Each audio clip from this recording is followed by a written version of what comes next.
ဖျားရီအောင်တည်ခြင်းတရားနဲ့မလွတ်ကင်းနိုင်ခဲ့တဲ့ဒီကဘာမြေပေါ်မှာကဘာတီယူရဲ့ထာဝရသက်ရှင်နိုင်တဲ့သက်ရှိတစ်မျိုးရှိနေပါတယ်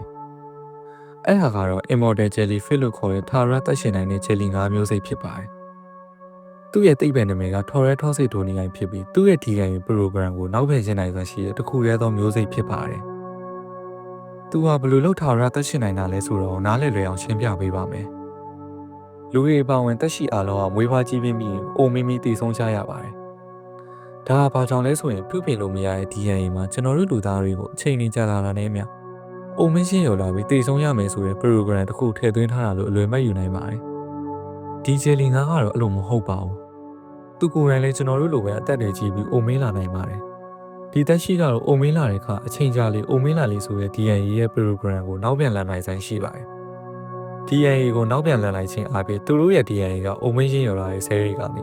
ပြန်လည်နှုတ်ပြလာတဲ့ cell တွေဖြစ်ပြောင်းလဲလိုက်ပြီးပြန်လည်နှုတ်ပြလာပါတော့တယ်။ဒီလိုနဲ့သူတို့ဟာအသက်ကြီးလာလိုက်ပြန်ငယ်သွားလိုက်နေပဲနှစ်ထောင်ပေါင်းများစွာရှင်သန်ကြတာဖြစ်ပါတယ်။ထာဝရသက်ရှင်နိုင်နေဆိုလို့သူတို့ဟာဘယ်တော့မှမတည်ကြရတော့မဟုတ်ပြန်ပါဘူး။သူတို့ကိုတခြားငါးတွေကစားတာတဘာဝဘေးကြောင့်ရှည်တူးပျက်စီးရမျိုးနဲ့ကြုံရင်တော့သူတို့လည်းတည်နိုင်ပါတယ်။ဒါပေမဲ့ဒီလိုအနေအထားကသူတို့ပေါ်မချမ်းရောက်ဘူးဆိုရင်သူတို့ဟာကဘာတီတွေထာဝရသက်ရှင်နေထိုင်သွားကြမှာဖြစ်ပါတယ်။ဒီjelly ငါးတွေကိုရှင်သက်ပိုင်းအလင်းရောင်နဲ့ပါတဲ့နေရာမျိုးမှာပဲတွေ့ရှိနိုင်ပါတယ်။မိတ်ဆွေတို့ရောဒီjelly ငါးမျိုးစားကိုပြင်မာမြင်မှုကြလားဗျ။ comment မှာဝင်ဖြေပေးသွားလို့ရပါတယ်နော်။ကျေးဇူးပါ